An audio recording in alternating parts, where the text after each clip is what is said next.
Alright. We're taking all the best old school wisdom and blending it with the top new school methods to bring you the optimal coaching strategies.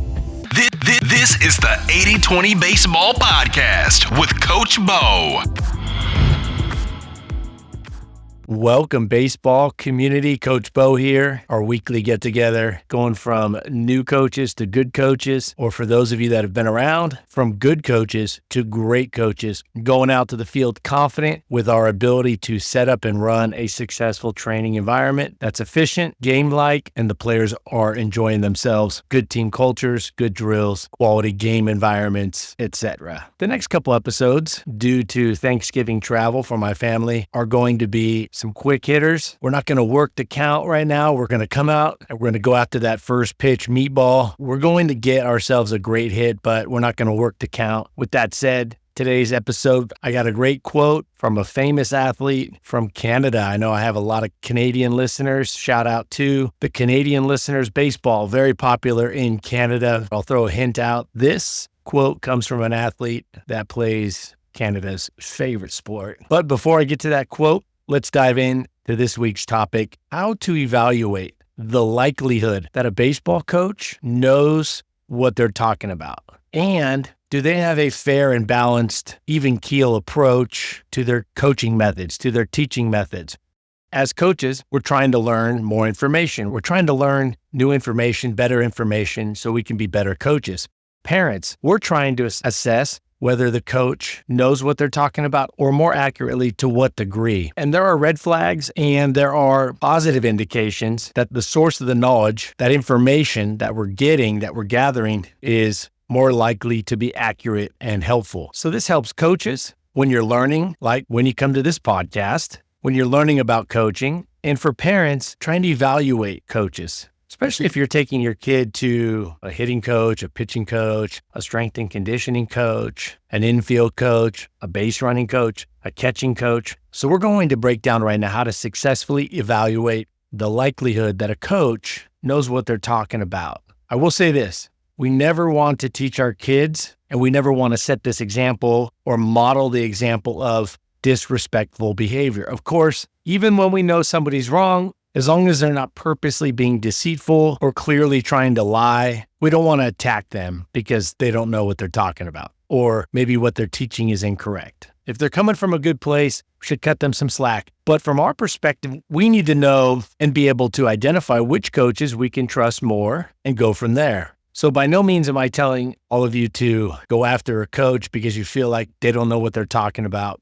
Definitely want to handle this in positive, productive ways. And also keep in mind, when we're evaluating whether a coach knows what they're talking about, it's not always a surefire thing that we are right also, okay? Notice at the beginning I said we're going to evaluate the likelihood that a baseball coach or a coach knows what they're talking about and has a balanced approach to their coaching methods. All right, number one, when a coach shares a tip, a teaching pointer, a methodology, a strategy, one way to test their knowledge is to ask them about the downside or the cons to their side. Most coaches will share the pros of their side, the benefits to what they're coaching up, to their methods. But can they explain the trade-offs? Do they understand the trade-offs? Do they understand the cons to their side? So they should be able to articulate the pros and cons, the trade-offs. They should understand caveats. Do they explain the caveats to their side? An example of this, I have a pitching video on the website explaining that a good setup in the stretch position for pitchers is having their feet about shoulder width apart. Maybe a little more, maybe a little less.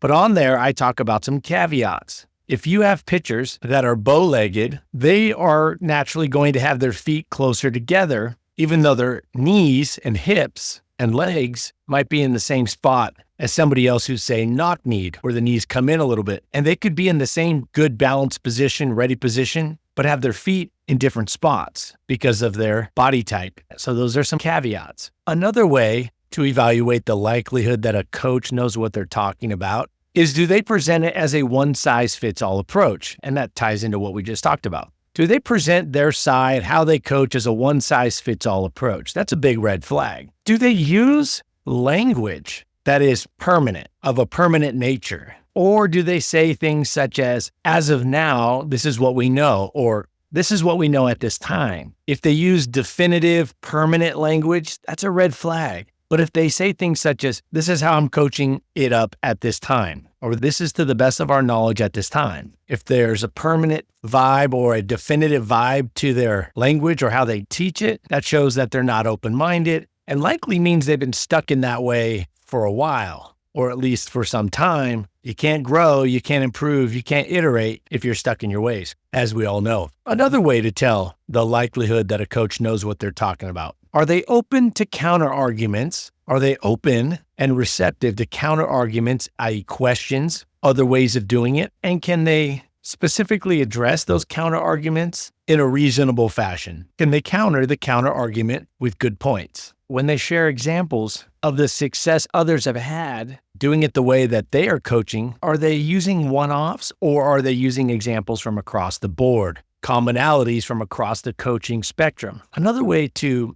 evaluate the likelihood that a coach knows what they're talking about. Do they speak up about everything? Do they opine on every topic? That's a big red flag. If a coach tries to come across as an expert on everything, and not just an expert, but a firm expert, a know-it-all about everything, that's a red flag. That goes along with how often do they say, I don't know, or I don't know about that one. That's a good sign when coaches say, hey, I don't know about that. If they're a know-it-all, or they opine on every topic, do they speak up about every single topic or every aspect of baseball? The opposite of that is also them saying, I don't know, more frequently. And that may come across as counterintuitive. A coach that says, I don't know, more often you might think knows less, but that's often not the case. And another red flag when determining the likelihood that a coach knows what they're talking about. Do they only reference or share examples that stem from how their coaches did it when they played, how they learned the game? If those are the only examples that they share, that's a big red flag. Now, before we wrap this up and move to the great quote that I want to share with you, I think it's important to factor into the equation the experience a coach has. How many years have they been doing it?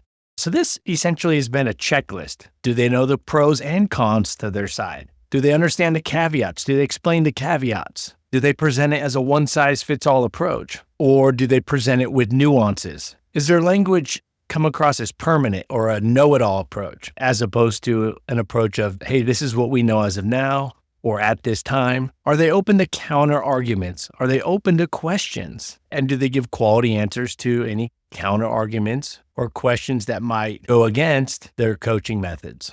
When they share examples of others having success using their coaching methods, is it just from the coaches that they had when they played? Or are they getting examples from across the coaching board?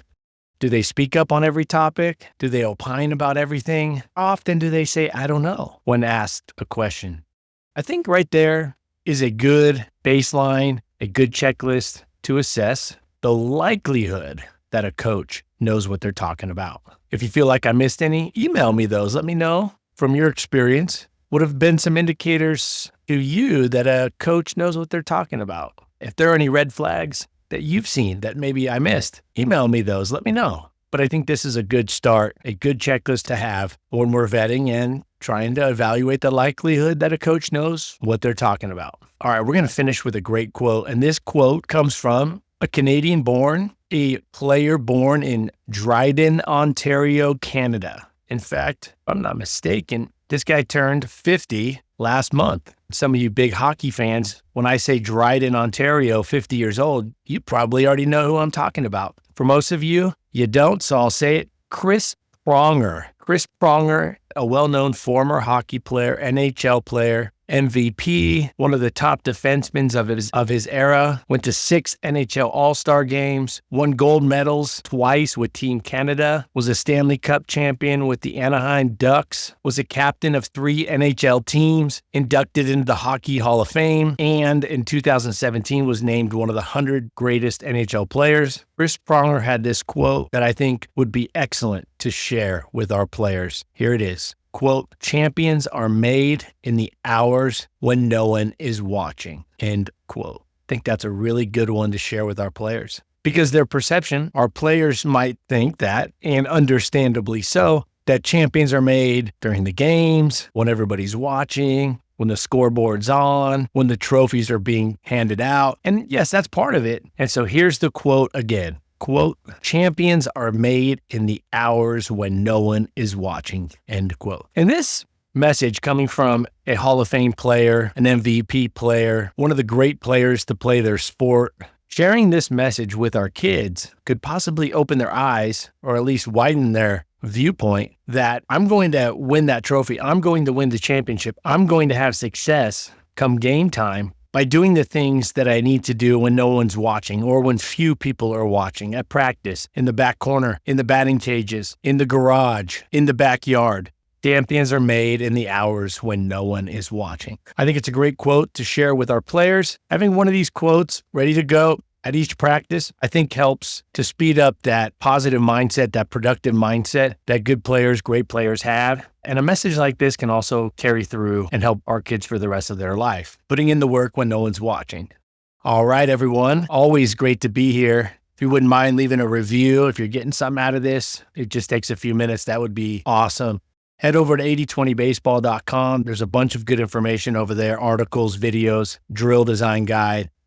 Next week, we are going to talk about and discuss a solid way for us to gauge if our team, our players, our player has the right hitting mentality. And there's a specific indicator of this in how they respond to something specific. And I'll tie it in with something Freddie Freeman said in a recent MLB TV interview that I thought was really interesting and definitely something we can learn from as coaches so our hitters can be in a better mind space, have a better mentality, a more successful hitting mentality. And until next week, let's take care of our health so we can be at our best for our families, our close friends, our teams, our players, our kids. Let's take this information out there and put it into play. Y'all take care. Until next week, adios. This has been the 80-20 Baseball Masterclass. Take it to the field.